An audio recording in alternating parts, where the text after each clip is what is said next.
Hey everyone, we're back with another video. Today we're going to talk about the Uniteds, Battle of the the Battle of Uniteds. the Uniteds. One United was playing, Battle for the fifth or sixth. yeah, and both of them ended not fifth. I like Well, the stadium started with there's only one United, and that's Sheffield United. But then we taught them a I lesson like as to well. start with one thing. Yeah. I'm going to say a very odd thing. I don't know even if I'm going to say it out correctly, but before I throw the ball to you, Dan, it was a match which I've said in the group as well before. I think Sheffield deserved a draw, but then again, United did not deserve a draw. I mean, United deserved 3 points. I mean, At the end, with that comeback. with that comeback, they deserved 3 points. But Sheffield, the way they started at the end, they deserved 3 points. So it Yeah, shouldn't so have let's been. let's have a seasoned United fans take on it. Dan. Yeah, how was United in the first half? Well, I With felt just one I mean, shot on target. going away, they've well, been I guess vulnerable. their away form hasn't been very well. But having said that, even in the last Your match, I was favorite player was mentioning. playing. Who? Jones, the favorite player.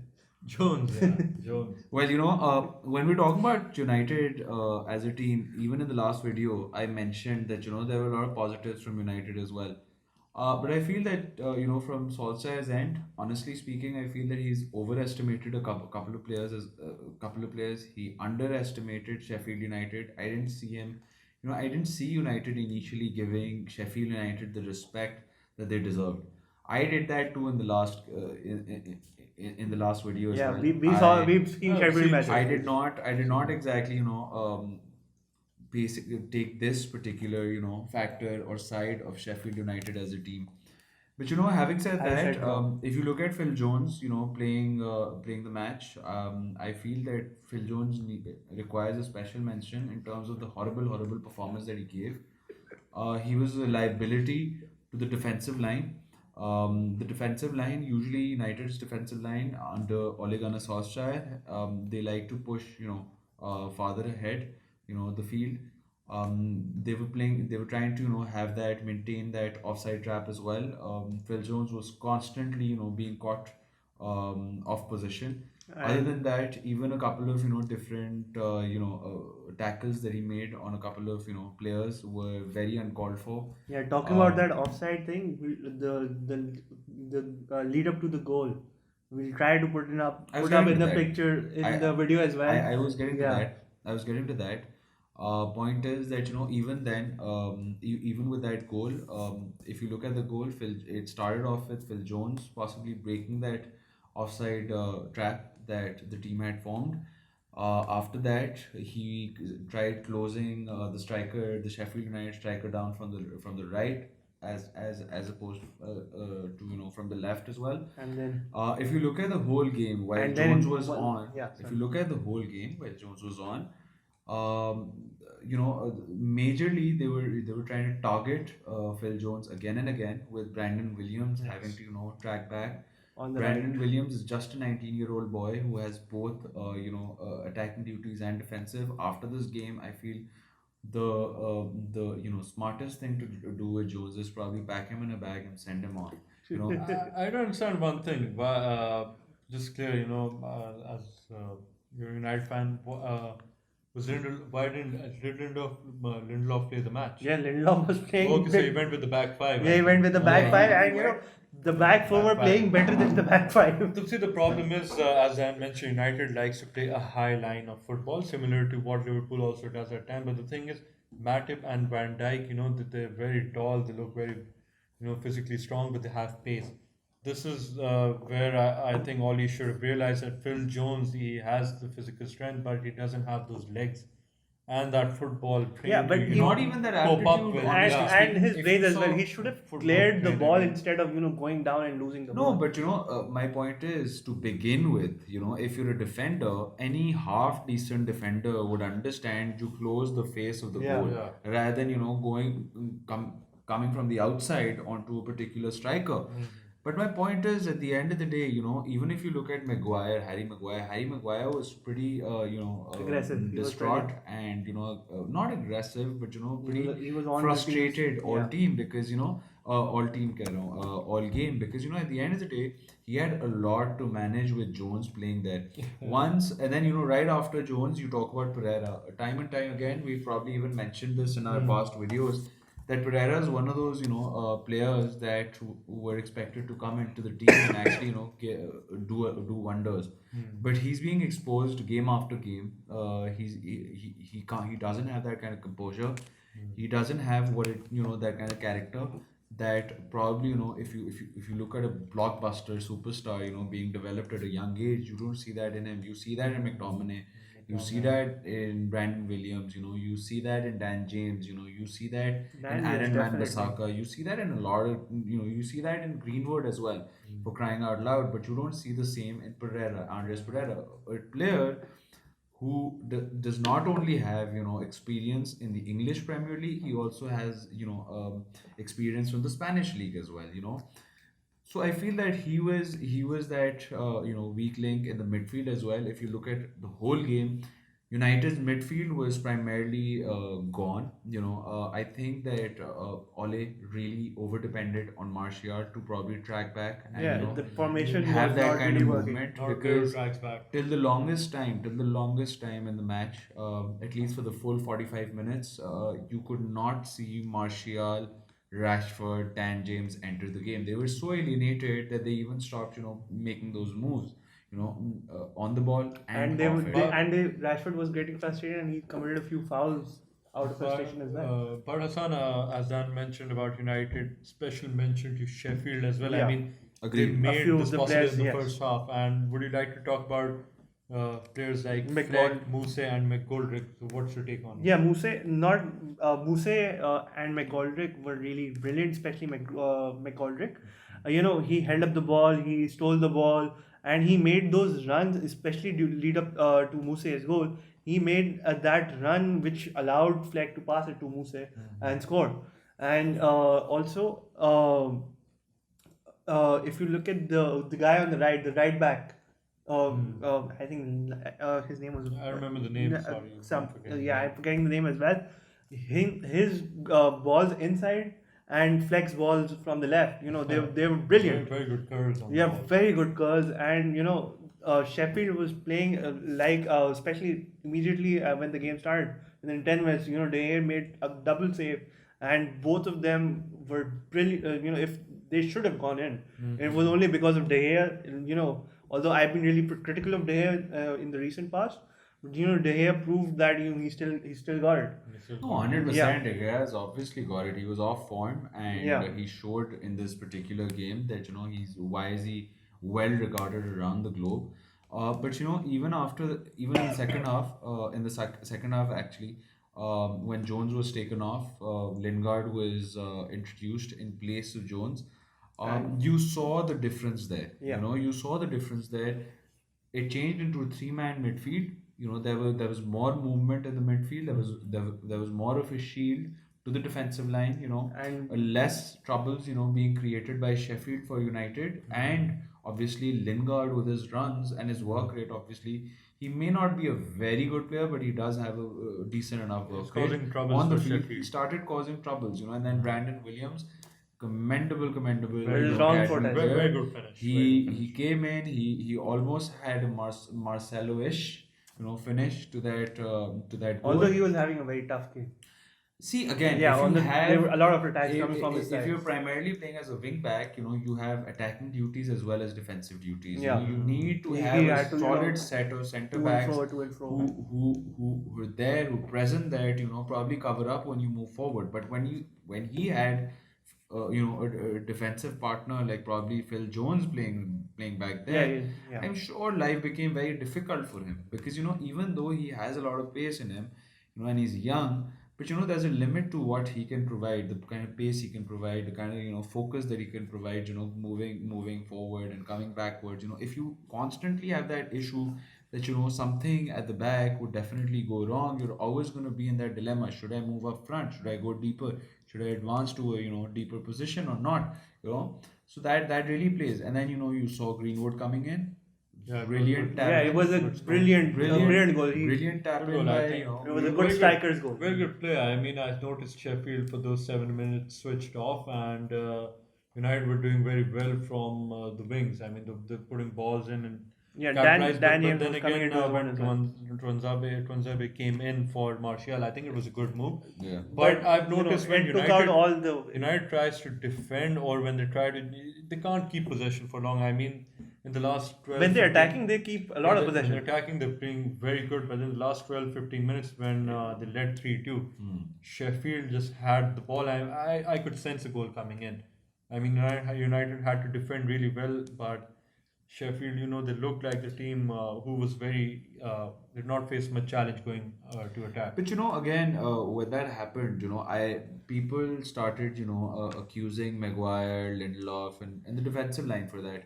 I personally don't feel that it was their fault. It was It wasn't. entirely their fault. It wasn't their fault. You The know, problem is, sorry, I forgot to mention this earlier. When you have a player like Jones and he screws up in defense, and the problem is players like Maguire, just because of the heavy price tag, they have to take the blame. Yeah.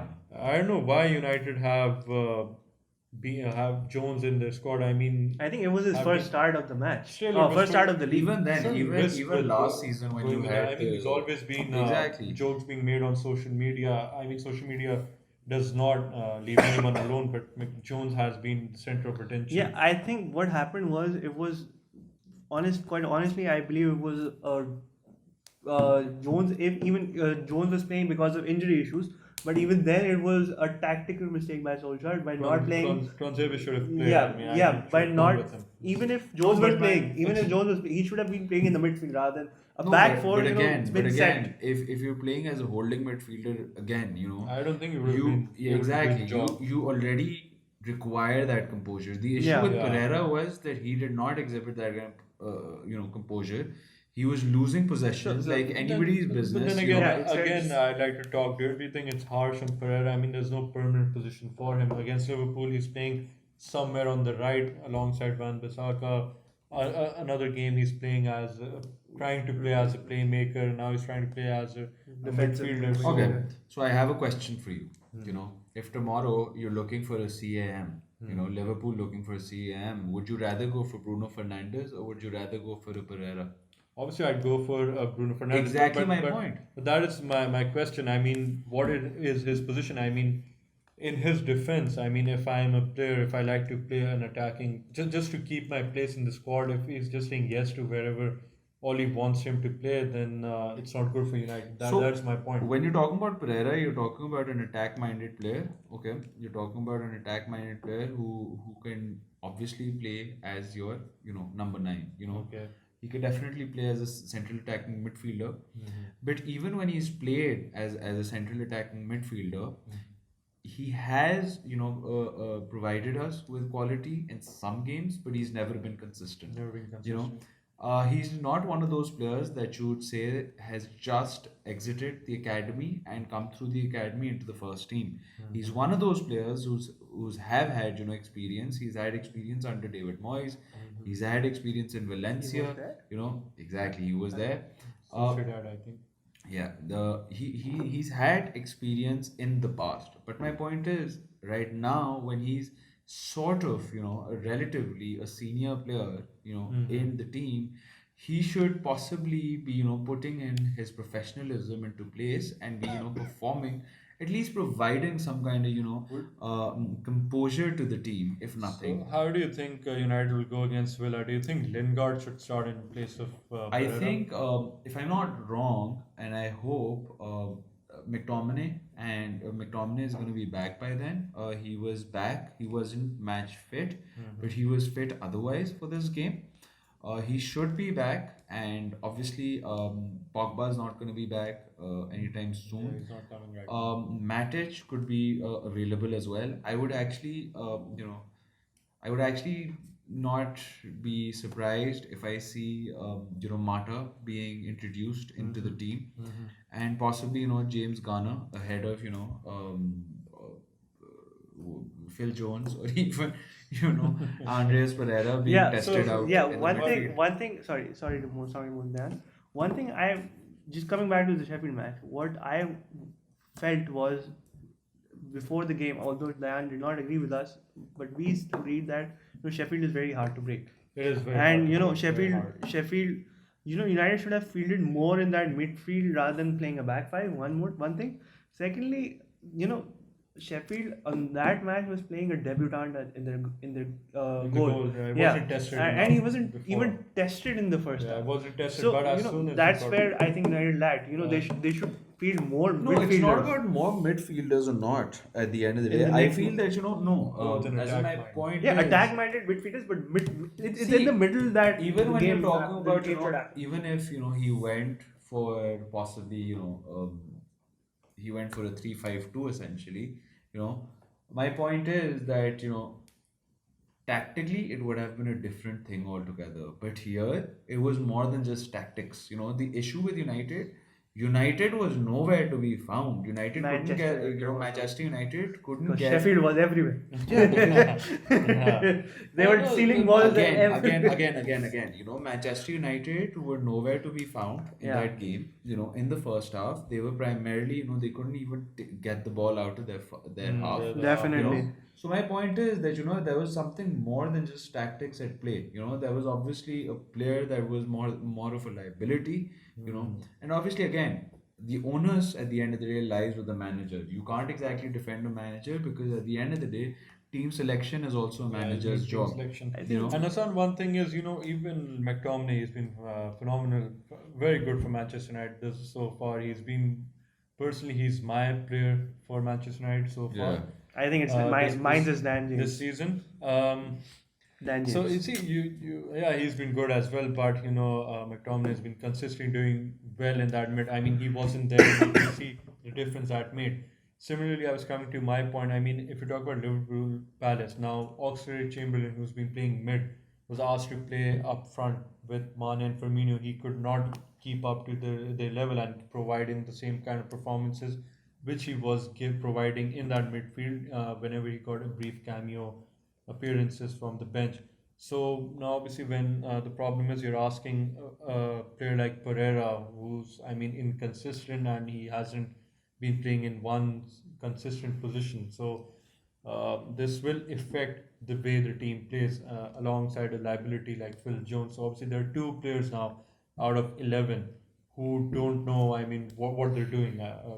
Sorry to say, I mean, Pereira, I mean, he has no idea definitely if he's Yeah, just he playing just in the got, team. and even if answering your question, Hassan, at the end of the day, you didn't see a very massive impact till the introduction of Greenwood Yes. into the team. Pereira going up. Because even that three-man midfield did not do a lot. Yeah, I it did agree. it did change the game, but it did not do a lot for Yeah. United as as a team playing against Sheffield United. What did make a difference was instilling quality up front. I And agree at with the that. moment, one of the major concerns that every United fan had at the start of the season was that United lacks that kind of quality in their team, and that is why they're being linked with every other player under the sun. Primarily because right now you don't have any half decent player in that midfield. You don't. So then, what do you think against Aston Villa? I think it's at home. Yes. Aston Villa. I guess See, so. if you have McTominay back into the team, I see the team tremendously changing. Okay. I see them changing, and obviously, if again, if McTominay isn't available for that particular match, I would definitely look towards Ole and look at his team selection. But Aston Villa is a team that I feel that United can obviously win against. It's at home, and United has had a good home form. So I don't see a lot of issues or challenges in that particular Expect game. United to win at home as well. On the 100%, weekend. 100%. What about Astana? Not enough squad depth. I don't think you can afford to make a lot of changes going. I to think win the we've Europa already League. qualified for we've already qualified for the next round in terms of the Europa Cup. So I don't see Ole Gunnar Solskjaer fielding a very senior team. Don't want to Or risk even players. exactly. going any So I venture feel team. like he's gonna go there with he's obviously gonna try winning that game, but he's gonna try doing that by giving other players some game time. I see Lingard getting some game time. possibly, Matic can play. Matic some game time. I see him playing. Probably not Mata because he definitely want to protect Mata for For Aston Villa match. exactly for the Aston Villa I think match. Martin should have played at Sheffield matches But I see him instead of giving. Pereira. I think he's Jones should have been in front and doesn't Martin have should have. the Plus, legs. the one thing that we're missing as well is that for this game, although they weren't match fit, but they were fit and they were available. He's got Delo coming back, so he can Yeah. definitely rest Aaron Van Bissaka. He's got Bailly coming back, so he can definitely rest, Harry either Maguire Maguire or Lindelof. I think He Lindelof is definitely has Bench Jones. Shaw coming back. He should bench Yeah. Jones. He obviously has Shaw coming back, so you see, the left back position by Brandon Williams. He that does could have possibly players, be- but he then could again, possibly be rested.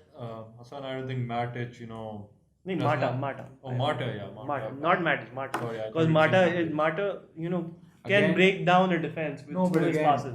you need to realize this. The same explanation that goes for Matic also goes for Mata. Mata is an aging player, Yeah. and he can't exactly compete with tracking back, and that is one of the even in one of Dan James in one of Ole Gunnar Solskjaer's articles, he talks about Dan James as a defensive winger.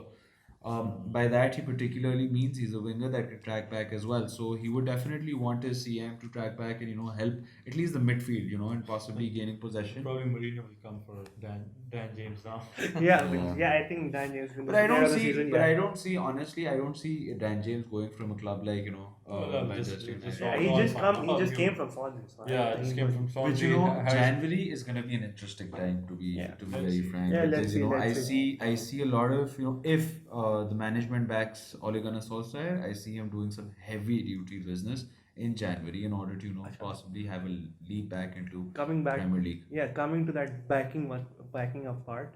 During the match, even the commentators were saying that since Pochettino's now available, they wanted Pochettino sacked. At the moment, the one very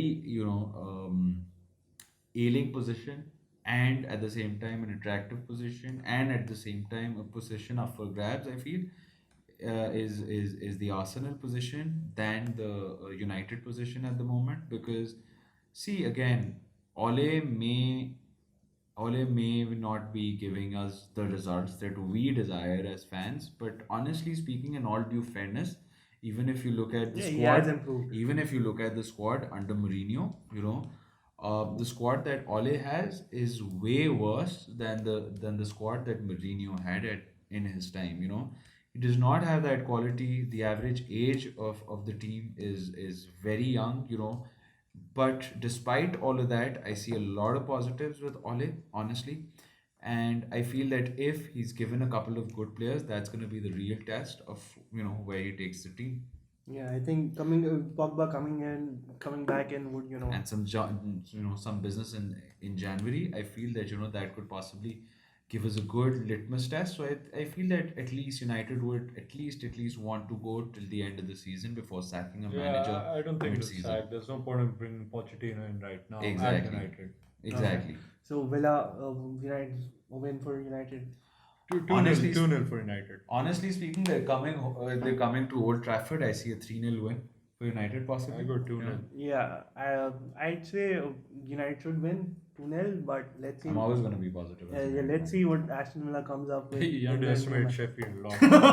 Yeah. He's learned his lesson now. I did not see them coming. Yeah. I did not see them coming. Yeah, I think that's about it for the video. Do remember to like and subscribe to our channel, and share the video among your friends, and share comments with us. Tell us, share your feedback. Tell us what's what you want us to We'd cover. like to know, and trust me, the score lines we predict are not based on bias, or we just we look at the recent run of forms, and we can be wrong at times. I mean, I've been wrong many times. As in with the United video, I obviously have a bias. I wanted a draw. But I'm a Liverpool fan, and I'm going for a United win because I feel that they're very good at home. They've improved a lot at home. In that case, yes. And they're playing very attacking. So just want to be clear. I mean, we've had some comments. Some people feel that we favor the stronger clubs over the underdogs, but I don't. He doesn't. He'll always go for Leicester win. Leicester winning. Yeah, these guys don't let me cover Leicester, so I put in Leicester everywhere. Somebody shoot me. Yeah. But not literally. Yeah. But figuratively. Yeah. But yeah. As Alright. in, we're gonna catch you next time. Do comment and subscribe to our channel then. Okay. Thank you. Thank you. Bye. Allah Hafiz. Bye.